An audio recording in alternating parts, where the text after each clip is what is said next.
Hey guys, what's up? John from flatmikealpha.com, and today we're going to be talking about Class G airspace. So the good stuff, the stuff that is uncontrolled Class G airspace, where it is, how to identify it on the chart, and what are the altitudes associated with it. Where are you going to encounter it?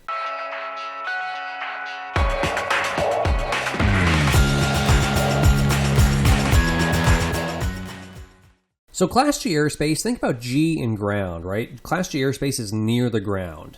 It's going to be everywhere. It is the default airspace because it's uncontrolled airspace, everywhere touching the ground. Then you'll also hear something that's a little bit outdated. You'll hear that Class G airspace goes from the surface on up to 14,500 feet MSL. Now, this 14,500 foot MSL value, yes, that's in the book. Yes, that's a regulation in the FAR AIM, but it's not really used anymore. It's really been brought down with Class E airspace. So although you'll hear that number thrown around a lot, and you'll hear it on your written exam, Class G airspace goes up to 14,500 feet MSL, yeah. In reality, it doesn't. It goes from the ground up to 1,200 feet MSL. And you're going to say, well, where am I getting that information? If we look at a sectional chart, any sectional chart, and we come over to the legend section, you're going to find in the legend where it says that these little lines here will differentiate floors of Class E airspace that's greater than 700 feet above the surface. And it has a note here, Class E airspace exists at 1,200 feet AGL unless otherwise designated as shown above with any of these markings here. So Class E airspace always exists 1,200 feet AGL on up. Okay, so that's just going to be a default we're going to go ahead and use. That being said, if we're standing out by this cell phone tower here, Class G airspace is going to go from the surface, which is our default, on up to 1,200 feet AGL. Then it's Class E airspace above that. All right.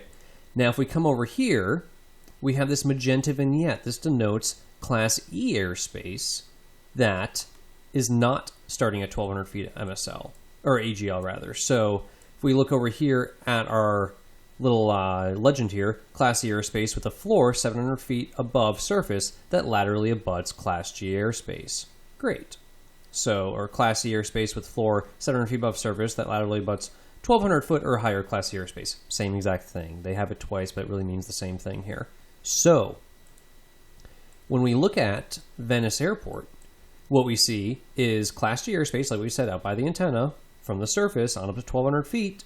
As we come in here, the Class G airspace is still touching the surface, and even at Venice Airport, it's from the surface on up, but it's going to stop at 700. That's what this magenta vignette means. So anytime you see this magenta vignette, just think of it stopping the Class G airspace at 700 feet, and then it's going to be Class E above that. Same thing down here. We have Class E airspace from 700 feet on up, Class G below it, touching the ground.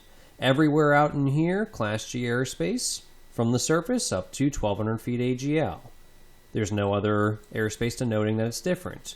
Come to the middle of the state, it's Class G airspace all the way touching the ground, but in this outline here, the Class E starts at 700, so the Class G airspace is only going from the surface up to 700 feet AGL within this area inside of here.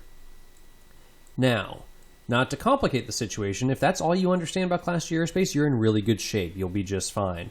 But these blue dashed lines out here, for bonus points, if you want to know what they are, it's denoting Class G airspace with a floor other than 14,500 feet MSL. So, when we see this, differentiates floors of Class E airspace greater than 700 feet above the surface.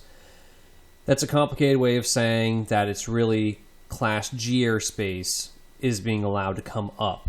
So, when we see these blue dashed lines here, what it's telling us is Class G airspace, like we said, is from the surface to 1,200, all out here. But as we come out here, Class G airspace goes from the surface up to 1,300 feet MSL. And that's all within here, so surface up to 1,300 feet MSL. And then out here, it's from the surface up to 2,700 feet MSL going on up. Now, what's the purpose behind that? Silly rules. It's so far offshore, you're not going to be flying out there anyways. This line here is about 12 miles offshore, this little ADA's line. So you're not going to be going more than just a few miles offshore when you're flying the traffic pattern. So this really won't matter to you much. Where you're going to see things like this occur is way out west.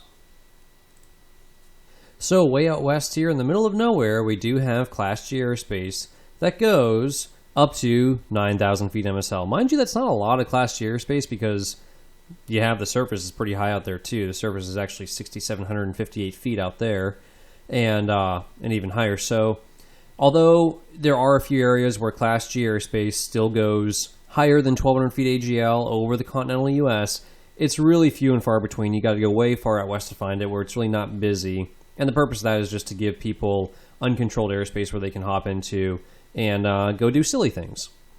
So you're not going to find it in the areas that you really fly in. As a default, all I really want you to remember is that Class G airspace goes from the ground on up to 1,200 feet AGL, unless you have this magenta ring. That's it. That's all there is to Class G airspace. Real simple, cut and dry.